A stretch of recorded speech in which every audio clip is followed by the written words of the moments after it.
गुनाह कबीरा का मुर्तकिब हुआ रमजान मुबारक में, तो नबी अलैहिस्सलाम ने इरशाद फरमाया कि उसके पिछले पूरे साल की नेकियों को अल्लाह ताला ज़ाहिर कर देगा अगर उसने रमजान का एहतराम नहीं किया।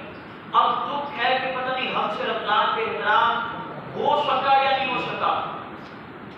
कहीं ऐसा तो नहीं नेकियों की बजाय, कमाने की बजाय हमारी करंसी उल्टी लुट गई, इस बात पे दुख होता है। और हमारे यहाँ परेशानी के चांसेस ज्यादा है। क्यों? इसलिए कि हमारे यहाँ एहतराम बहुत कम है। वरना हजरत थानवी रहमतुल्लाह फरमाते थे कि हिंदुस्तान में जब मुसलमान और हिंदू और सिख इकट्ठे रहते थे, रमजान का महीना जब आता तो जैसे रमजान का एहतराम मुसलमान करता था वैसे हिंदू भी करता था। रमजान का एहतराम जैसे मुसलमान करता है वैसे यहूदी, ईसाई और सिख भी रमजान मुबारक का एहतराम करते हैं। हज़रत फरमाते हैं एक शख्स बाजार में से गुजर रहा था, हिंदू था, और उसके साथ उसका बेटा भी जा रहा है। तो इस दौरान में उसने कुछ खाना शुरू कर दिया, जैसे बच्चों की आदत होती है।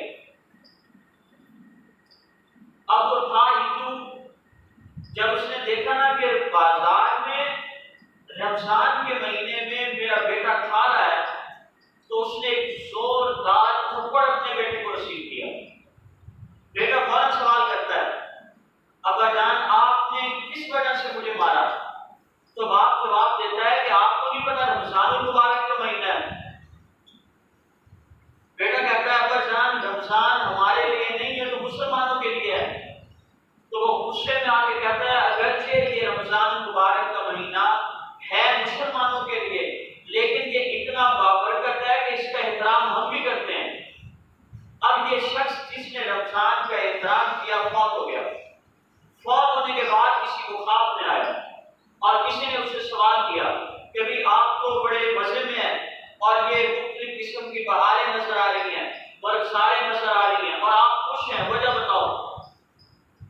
तो कहने लगा कि मैंने वो जो रमजान मुबारक का एहतराम किया था, अल्लाह ताला को वो अदा पसंद आ गई और मेरी रूह के कब्ज होने से पहले पहले अल्लाह ने मुझे नबी अलैहिस्सलाम का कलमा नसीब फरमाया। मुझे कलमा नसीब फरमाया और अब जिसने कलमा पढ़ लिया उसका गुनाह भी कोई नहीं। अल्लाह ने मौत के वक्त से पहले उसे कलमा नसीब फरमाया। तो फरमाया जैसे ही मुझे मौत आई, कब्र में रखा गया, अल्लाह ताला ने फौरन मुझे जन्नत में दाखिल किया। कितनी अजीब बात है कि हमारे यहाँ तो फलूदे की दुकान से निकलते हैं मूंछों को ताव देते हुए, जूस वाले ने शामियाने लगाए हुए हैं, नौजवान धड़ाधड़ अंदर आते हैं, घट पीते और चले जाते हैं। कितनी हैरानकुन बात है, एक वो जमाना जिसमें नॉन मुस्लिम रिस्पेक्ट और एहतराम कर रहा है और एक मुसलमान है कि खुद मुसलमान रमजान मुबारक का एहतराम नहीं करता। तो रमजान के जाने पे दुख इसलिए है कि पता नहीं रमजान मुबारक का ये अजीम महीना हमसे कहीं रमजान की बेअदबी तो नहीं हो गई, कहीं ऐसा तो नहीं हुआ कि रमजान मुबारक के एहतराम में कमी आ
का इल्म नहीं है, उनकी रूटीन में फर्क नहीं आया, तो फिर वो कितने खुश नसीब है जिनको अल्लाह ने पूरे रमजान मुबारक में रोजे रखने की तौफीक भी नसीब फरमाई, तरावी अदा करने की भी तौफीक भी नसीब। सुभान अल्लाह। नबी अलैहिस्सलाम ने इरशाद फरमाया, रमजान मुबारक का जब आगाज होता है तो अल्लाह तबारक व तआला फरिश्तों को हुक्म देते हैं कि जन्नत को सजाना शुरू कर दें। सुभान अल्लाह, सुभान अल्लाह। और एक रिवायत में है कि साल का जब आगाज होता है जन्नत को सजाना अल्लाह ताला शुरू करा देते हैं। अब जन्नत जब डेकोरेट हो जाती है, जन्नत की सिबाइश और आराइश हो जाती है, तो अब यही जन्नत अल्लाह ताला सर्च करती है, परवरदिगार आपने हमें सजा दिया, मुझे आपने सजा दिया, मेरी तज़ीनो आराइश हो गई, लेकिन मकान बन गया, अल्लाह मकीन भी तो भेजिए।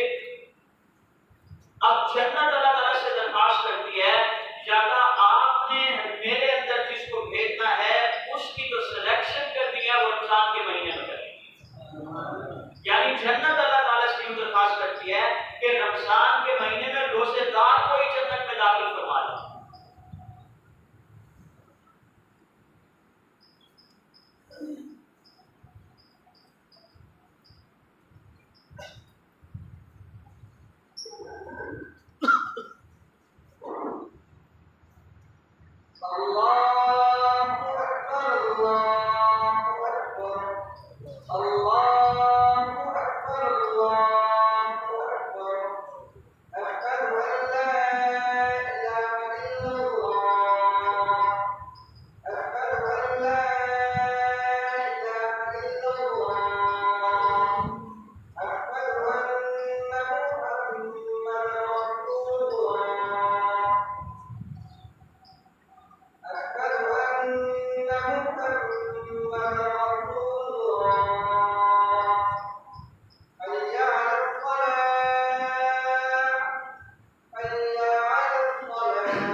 अर्ज़ कर रहा था कि रमज़ान मुबारक में जन्नत को सजा दिया जाता है, जन्नत की आराइश और सिबाइश हो जाती है।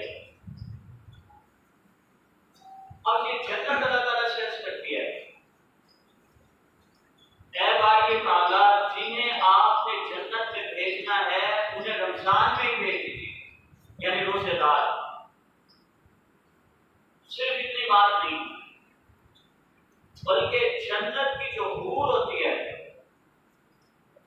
वो भी अल्लाह ताला से दरख्वास्त करती है कि परवरदिगार आपने जिसे हमारा शौहर बनाना है उसे बना लीजिए जो रमजान मुबारक में रोजे रखता है। सुभान अल्लाह, सुभान। जन्नत भी कहती है कि रोजादार आए, और जन्नत की हूर भी चाहती है कि निकाह रोजेदार से हो। अल्लाह तबारक व तआला इनकी दुआ को कबूल फरमाते हैं और हर रात एक रोजेदार का निकाह जन्नत की 100 रूह से होता है। पीने क्यों पड़ गया? सुभान अल्लाह, सुभान अल्लाह। एक रोजेदार का निकाह हर रात कितनी रूहों से होता है? और 30 दिनों का हिसाब लगाओ, 3000। गोया अल्लाह तबारक व तआला रमजान मुबारक में रोज़ों का एहतराम करने वाले बंदे को इतना अता फरमाते हैं, घर देते हैं तो जन्नत, और घर वाली अगर देते हैं तो जन्नत की हूर अता फरमाते हैं। सुभान अल्लाह, सुभान सुभान। अब सवाल ये है कि रोजेदार को मिलने वाला जन्नत में जो घर है किस चीज का बना हुआ? नबी अलैहिस्सलाम जो रमजान के रोजों का एहतराम करता है, रोजा भी रखता है, गीबत नहीं करता, रोजा रखता है, चुगलखोरी नहीं करता, रोजा रखता है, बहुतान नहीं मानता, रोजा रखता है, वो कबीरा गुनाह का मुर्तकिब नहीं होता, तो फरमाया अल्लाह उससे जो घर अता फरमाते हैं वो सोने का बना हुआ, चांदी का बना हुआ, ज़मुर्द का बना हुआ और याकूत का बना हुआ घर है। अल्लाह के नबी सल्लल्लाहु अलैहि वसल्लम ने इरशाद फरमाया वो घर इतना वसी है, इतना तवील है, इतना अरीज है, इतना लंबा और इतना चौड़ा घर है कि सारी दुनिया को उठा के अगर उसके घर में रख दिया जाए, उसका घर इतना वसी है कि पूरी दुनिया बकरियों का एक बाड़ा नजर आती है। आपको मिसाल समझ में आई? जैसे बड़ा देहातों में आपने देखा होगा अलग से बाड़ा बनाते हैं। अब रोजेदार को जन्नत में मिलने वाला मकान इतना बड़ा है कि पूरी दुनिया उसमें बकरियों का एक बाड़ा नजर आती है। तो अंदाजा लगाइए कि उस रोजेदार को मिलने वाला मकान जो सोने, चांदी, ज़मुर्द और याकूत से बना हुआ है वो कितना हसीन और कितना बड़ा होगा। ये रोजेदार के सिर्फ एक सवाब का बदला है, एक रोजे का बदला है। और जो 30 रोजे रखता है उसको अल्लाह तबारक व तआला कितनी नेमतों से नवाज़ेगा। लेकिन साथ के साथ मैं ये भी अर्ज कर रहा हूँ, जहाँ रमजान के एहतराम पे सवाब है वहाँ रमजान की बेअदबी पे गुनाह भी बड़ा है।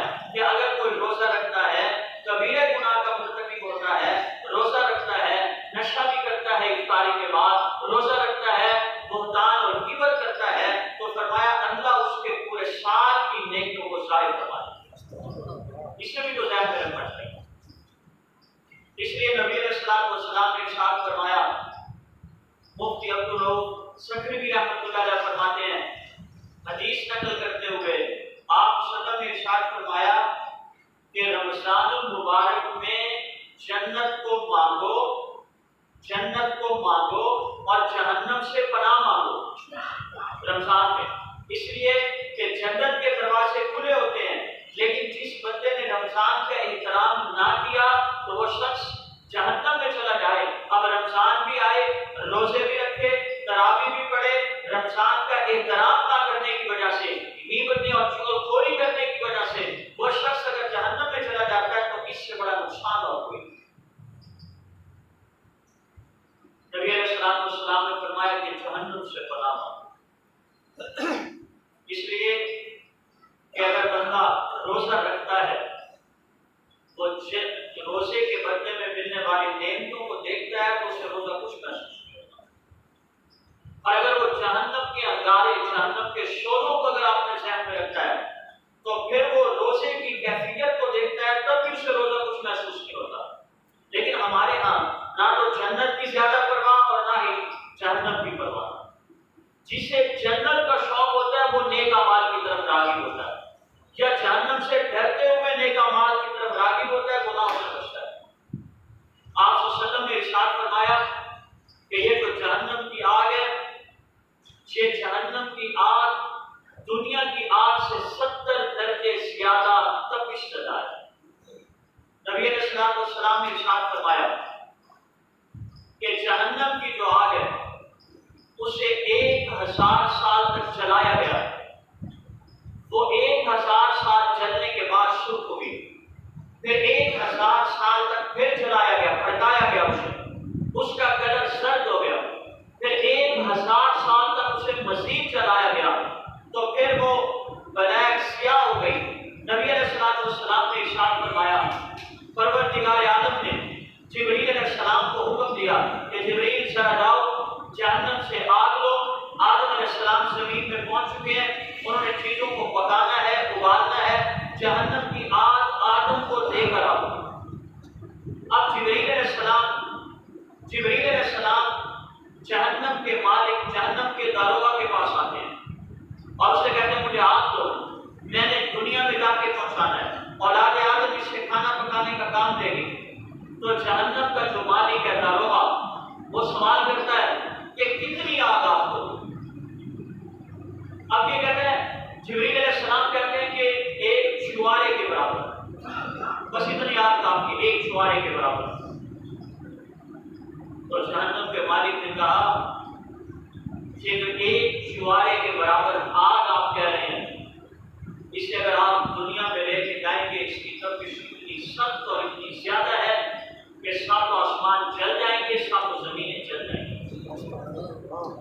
एक जुआरे के बराबर आप।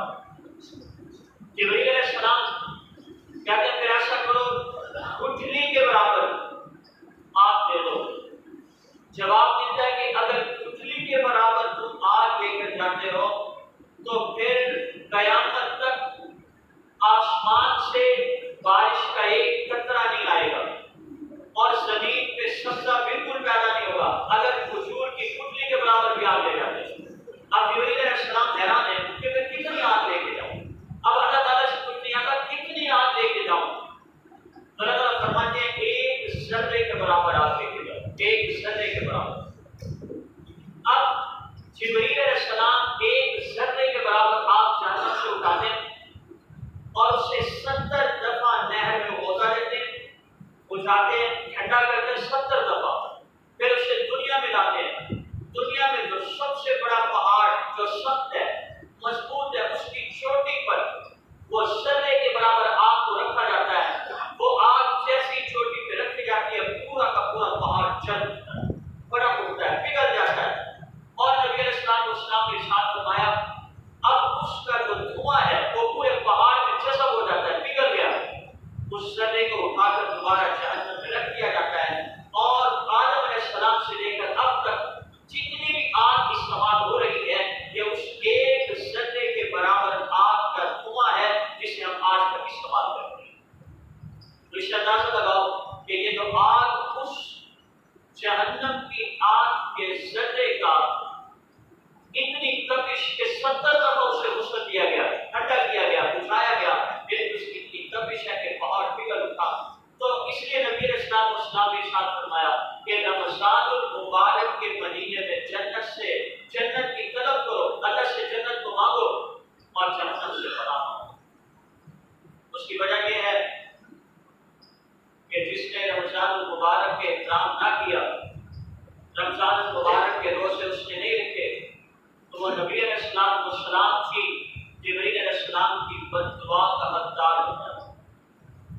आपको याद है हदीस से ऊपर बड़ी मशहूर है, सहाबा किराम फरमाते हैं आप सल्लल्लाहु तशरीफ लाए, आपने सहाबा किराम को इकट्ठा किया, आपके मिंबर की 3 सीढ़ियां थी, आपने पहली सीढ़ी पे कदम रखा आमीन, दूसरी सीढ़ी पे कदम रखा आमीन, तीसरी सीढ़ी पे जब कदम रखा तो फरमाया आमीन। अब सहाबा किराम बड़े हैरान हुए इस बात पे कि आप सल्लल्लाहु अलैहि वसल्लम मिंबर पे तो पहले भी तशरीफ लाते हैं, आप मिंबर पे तो पहले भी आते हैं, लेकिन आज आप पहली सीढ़ी पे कदम रखते हैं तो फरमाते हैं आमीन, दूसरी सीढ़ी पे भी आमीन, तीसरी सीढ़ी पे भी आमीन। सहाबा किराम नबी अलैहिस्सलाम से सवाल करते हैं अल्लाह के पैगंबर आपका ये मामूल पहले तो कभी नहीं था, आप पहले भी तशरीफ लाते हैं, लेकिन आज आपकी ये कैफियत क्यों? तो नबी अलैहिस्सलाम ने इरशाद फरमाया ऐ मेरे सहाबा, मैंने मिंबर की पहली सीढ़ी पे जब कदम रखा जिब्रील अमीन तशरीफ लाए और जिब्रील अमीन ने एक जुमला कहा, वो जुमला ये था बारिए ताला वो शख्स हलाक हो जाए, वो शख्स तबाह और बर्बाद हो जाए जिसके सामने पैगंबर अलैहिस्सलाम का नाम आए और वो दुरूद शरीफ ना पढ़े। अब तो बददुआ करने वाले कौन हैं? बोलो तो सही। और जिब्रील अलैहिस्सलाम को किसने हुक्म दिया? और आमीन कहने वाले आप सल्लल्लाहु अलैहि वसल्लम। अब इसकी कबूलियत में कोई शक है नहीं।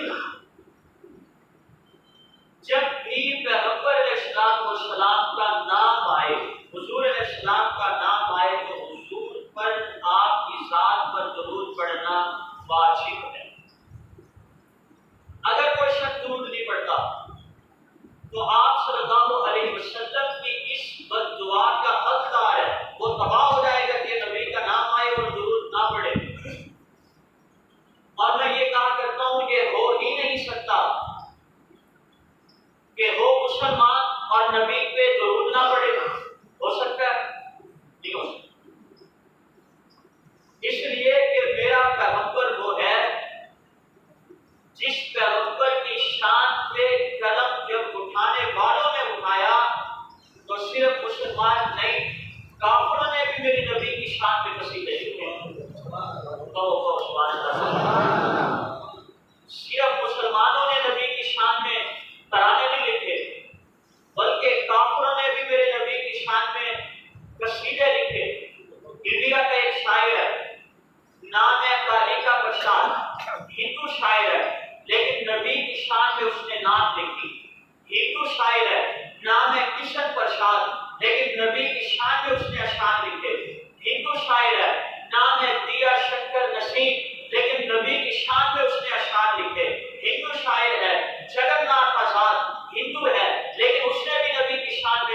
आई तो अशआर लिखे। वो जगन्नाथ आजाद को यहाँ तक कहता है कि मैंने दुनिया में बहुत सारी चीजें लिखी, मैंने नस्र को लिखा, मुझे सुकून ना आया, मैंने नस्ब लिखी, मुझे सुकून ना आया, मैंने गजल को लिखा, मुझे सुकून ना आया, मैंने अशआर लिखे, मुझे सुकून ना आया, मैंने मिनी तराने भी लिखे लेकिन मुझे सुकून ना आया। लेकिन एक मौका ऐसा था, रात का वक्त था, तन्हाई का आलम था, आवाज सोई हुई थी, मैंने कलम उठाया, कापी को खोला, मैं लिखना कुछ चाहता हूँ, कलम कुछ और लिखता है, मैं लिखना गजल चाहता हूँ लेकिन कलम कुछ और लिखता है, मैं नज़म लिखना चाहता हूँ, कलम कुछ और लिखता है। अब जब मैंने लिखना शुरू किया, जो मैं चाहता था वो नहीं लिखा गया, जो कलम चाहती थी वो लिखा गया। मैंने लिखना शुरू किया, जब लिख लिया, जब मैंने उसे पढ़ा तो मुसलमानों के कलम पर की शान में अशार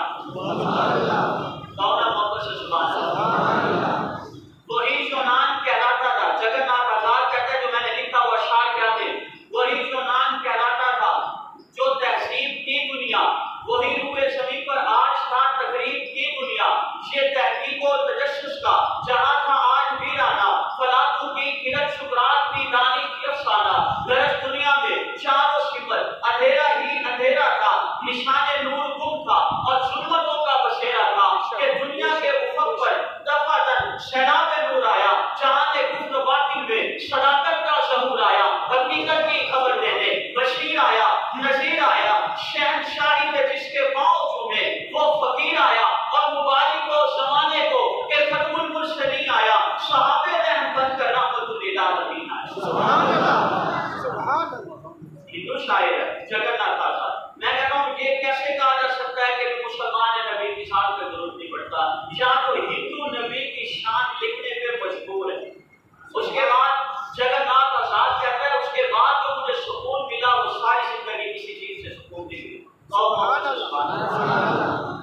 तो फरमाया कि जो नबी की शान पे दुरूद नहीं पढ़ता, पैगंबर का नाम आए और वो दुरूद शरीफ ना पढ़े, वो नबी की बद्दुआ का मुस्तहिक है, वो तबाह व बर्बाद हो जाएगा।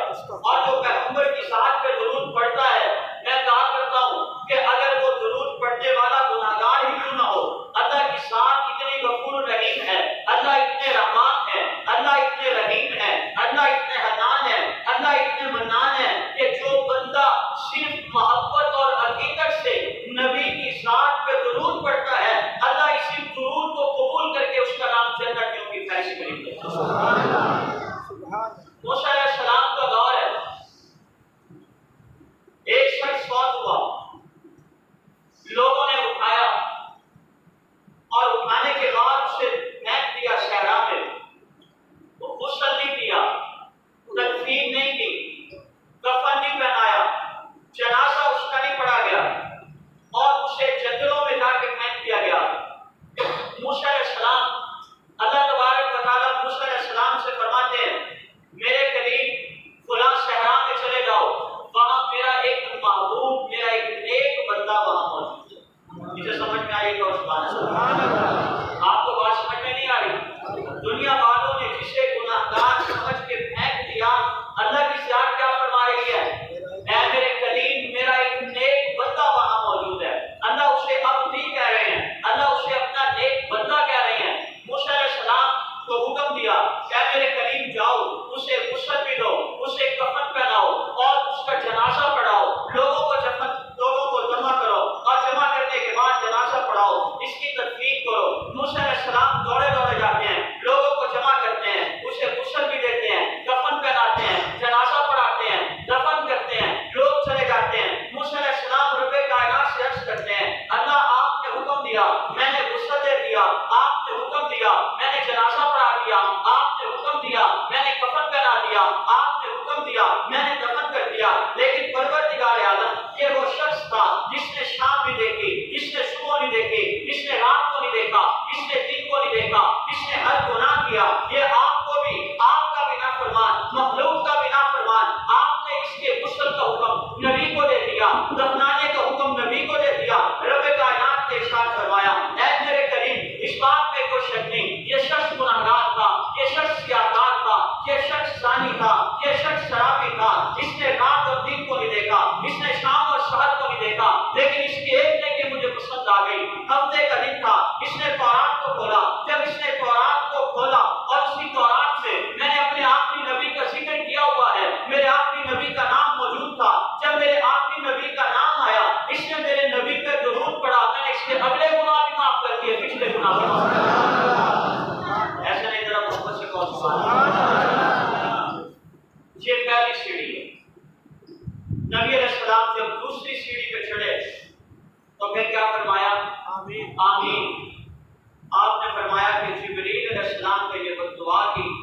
हलाक हो जाए वो शख्स, तबाह व बर्बाद हो जाए वो शख्स कि जिसके वालिदैन मौजूद हैं और वो उनकी खिदमत करके अपने आप को जन्नती नहीं बनाता, वो शख्स भी हलाक और तबाह।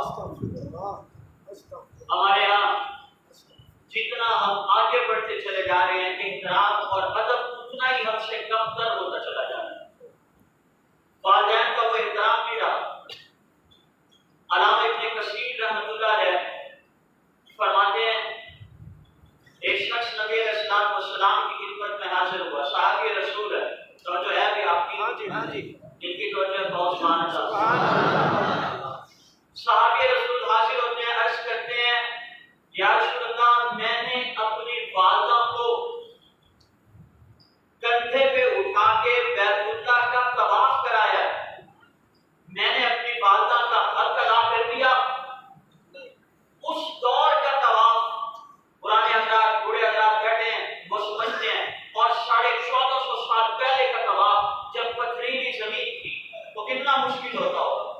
या रसूल अल्लाह, मैंने अपनी वालिदा को कंधे पे उठाया और तवाफ कराया, मैंने हक अदा कर दिया। अल्लामा इब्न कसीर रहमतुल्लाह फरमाते हैं, नबी अलैहिस्सलाम ने फरमाया कि तुमने अपनी वालिदा की एक सांस का हक अदा नहीं किया। और यहाँ ये समझते हैं, थोड़ा सा खर्चा देके ये समझते हैं कि हमने खैबर का किला फतह कर लिया। एक नौजवान नबी अलैहिस्सलाम की खिदमत में हाजिर हुआ, या रसूल अल्लाह, मैं कमाता हूँ, मेरा बाप खर्च करता है। सुनो नौजवानों से मुतवज्जे हो, मैं कमाता हूँ, मेरा बाप खर्च करता है। आप सल्लल्लाहु ने फरमाया कि अपने बाप को बुला कर लाओ। अब बेटे ने जब बताया कि मैंने अल्लाह के नबी से शिकायत की आपकी, आपको आप सल्लल्लाहु ने बुलाया, उस बूढ़े बाप ने ऐसे दर्द भरे अंदाज से दिल ही दिल में शेर पड़े, जबान पे नहीं आए, दिल ही दिल में नबी अलैहिस्सलाम की खिदमत में हाजिर हुए। आपने फरमाया, मैं जो पूछना चाहता हूँ वो बाद में पूछूंगा, पहले मुझे ये बताओ, तुमने दिल ही दिल में जो अशआर पढ़े वो सुनाओ। सहाबी रसूल फरमाते हैं, मैं हैरान, मैंने अर्ज किया, रसूल अल्लाह, आप हर मामले में हमारा ईमान बढ़ा देते हैं।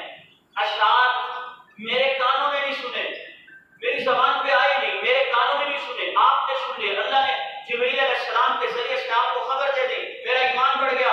आपने फरमाया वो शेर सुनाओ।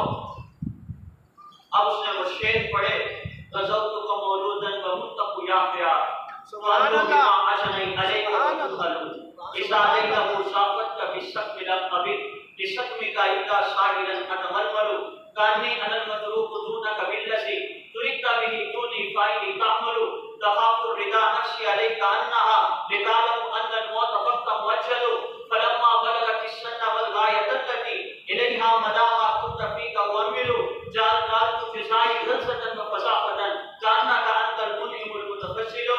मेरे बेटे, एक वक्त ऐसा था जब मैं जवान था और तू बचपन में था। एक वक्त ऐसा था जब मेरे आज़ा मजबूत थे, तेरे आज़ा कमजोर थे। फिर क्या होता गया, मैं तुझे पालता रहा, तुझे पोसता रहा, परवरिश करता रहा, तरबियत करता रहा।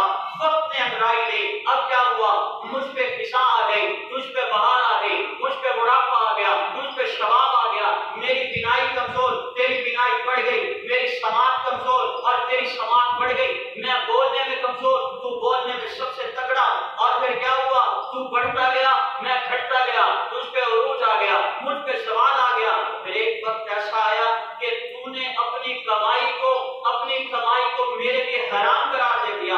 ऐ मेरे बेटे, काश तूने मुझे बाप नहीं समझा था, हमसाया ही समझ लेता। हमसायों में भी तो लोग एहतराम करते हैं। मेरे बेटे मुझे हमसाया समझ लेता, मेरे बेटे मुझे एक अजनबी शख्स समझ लेता, मेरे बेटे मुझे एक ऐसा शख्स समझता जो बेआसरा होता है। लोग बेआसरों में भी तो मदद करते हैं। बस जब उसने ये अशआर पढ़े, अल्लाह के नबी की आंखों में आंसू थे, सहाबा रो रहे थे। आप सल्लल्लाहु ने उसके गिरेबान से पकड़ा और फरमाया, अंत व मालुक लिअबीका, उठ जा, तू भी तेरे बाप का है, तेरी सारी दौलत भी तेरे बाप की है। सुभान अल्लाह। आजकल हमारे यहाँ ये एहतराम उठ गया। बहरहाल तीसरी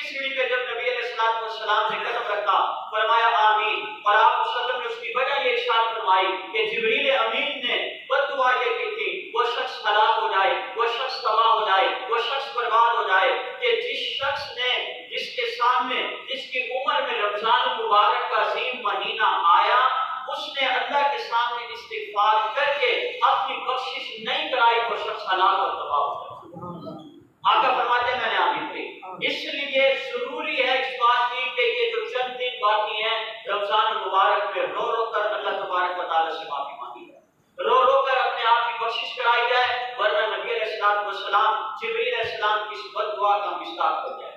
बाज़ लोग कहते हैं कि आप सल्लल्लाहु अलैहि वसल्लम तो रहमतुल लिल आलमीन है, फिर आपने ये बद्दुआ पे आमीन कैसे कह दी?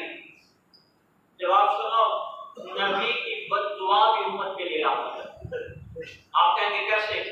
जिस इंसान के दिल में राई के बराबर भी अगर ईमान है, वो जब नबी का ये फरमान सुनेगा तो ध्यान रखेगा, वो मजबूर, जिसके दिल में ईमान बाकी है वो मजबूर हो जाएगा कि मैं अल्लाह तबारक व तआला से अपने गुनाहों की माफी कराऊं। ये बद्दुआ नहीं बल्कि ऐन नबी की रहमत। आखिर में अहम तरीन बात अर्ज करना चाहूंगा और मैं इस मौजूद की मुकम्मल तवज्जो चाहूंगा। हमारे एक तरीका चला हुआ है कज़ाए उम्री का। बास लोगों ने ये रिवायत बड़ी चलाई कि अगर कोई शख्स रमजान के आखिरी जुमे में जुमातुल विदा में 4 रकात नफल पढ़ता है, सूरत फातिहा के बाद 15 दफा सूरतुल कौसर पढ़े और 7-8 दफा वो कोई दूसरी सूरत पढ़ लेता है, सूरह इखलास पढ़ ले, 4 रकात अगर पढ़ता है, ये रिवायत बड़ी चली हुई है, तो जनाब उसकी अगर 700 साल की नमाजें भी कज़ा है तो माफ हो जाए। आपने सुना होगा, बहुत सारे दोस्त बैठे सोशल मीडिया पे बड़े चली हुई है ये बात कि कोई ये ज़हन में रखें ये कोई रिवायत नहीं है, ये तो सौदा बड़ा सस्ता हो गया फिर कि नमाजें ना पढ़ो और जब जुमातुल विदा आए तो उसके अंदर ये 4 रकात पढ़ो, सारी कज़ा, सारी नमाजों की कज़ा हो जाएगी। ऐसा नहीं। बुखारी शरीफ में रिवायत मौजूद है, नबी अलैहिस्सलाम ने इरशाद फरमाया, मन नसिया सलात, जो शख्स नमाज को भूल गया, फलयुसल्ली इज़ा ज़करा, जब उसे नमाज याद आए तो पढ़े, ला कफ़ारत लहा इल्ला ज़ालिक। इमाम बुखारी रहमतुल्लाह फरमाते हैं इस नमाज का और कोई कफारा नहीं, कफारा सिर्फ ये है कि उस नमाज को दोबारा पढ़ा जाए। ये रिवायत गलत रिवायत। और दूसरी बात मैं अर्ज करना चाह रहा हूँ कि सदका फित्र, हमारे यहाँ लोगों का कंसेप्ट ये बना हुआ है कि सदका फित्र है सिर्फ गंदम, हालांकि इस्तिताअत और हैसियत के मुताबिक है। अगर कोई शख्स किशमिश के मुताबिक देना चाहता है, खजूर के मुताबिक देना चाहता है, जौ के मुताबिक देना चाहता है, ये जो खजूर का सदका, ये जो गंदम का सदका फित्र है, सबसे आखिरी दर्जा है। अब जैसे है ना कि गंदम तकरीबन 2 किलो, ऐसे खजूर, किशमिश और जौ 3.5 किलो के मुताबिक रकम देनी चाहिए सदका फित्र। अब हर शख्स जो हाई लेवल का बंदा है वो भी गंदम का सदका फित्र दे रहा है, अपनी अपनी हैसियत के मुताबिक। सिर्फ गंदम को ही मेयार न बनाया जाए, खजूर को भी देखा जाए, किशमिश को भी देखा जाए और उसके साथ जौ को भी देखा जाए। मेरी आज की मौज़ूआत का खुलासा कलाम ये है, एक बात मैंने अर्ज की कि जुमातुल विदा जो है इसकी हैसियत सिर्फ ये है कि रमजान का जुमा है, आखिरी जुमा, इसके बाद न जाने नसीब हो या ना हो, वरना शरीयत में हदीस पे इसकी कोई रिवायत फज़ाइल में मौजूद नहीं। और दूसरी बात मैंने अर्ज की, इसमें खुशी इस बात की है रमजान मुबारक में कि अल्लाह तबारक व तआला ने हमें जिंदगी अता फरमाई, पूरे महीने से हमें इस्तेफादा कर दिया। और गम इस बात का है कि न जाने अल्लाह की बारगाह में ये कबूल भी होते हैं या नहीं, और गम इस बात का न जाने आगे जिंदगी में हमें रमजान मिलेगा या नहीं। और आखिरी बात जो मैंने अर्ज की है वो ये है कि इस रमजान में जो चंद अयाम बाकी हैं, हम रो रो कर इफ्तारी के वक्त, सहरी के वक्त रो रो कर अल्लाह तबारक व तआला से बख्शिश करा लें, वरना नबी की बद्दुआ के मुस्तहिक बन जाएंगे। अल्लाह ताला अमल करने की तौफीक अता फरमाए। सुनते पढ़ने पे सुनते पढ़े, इसका ख्याल रखना।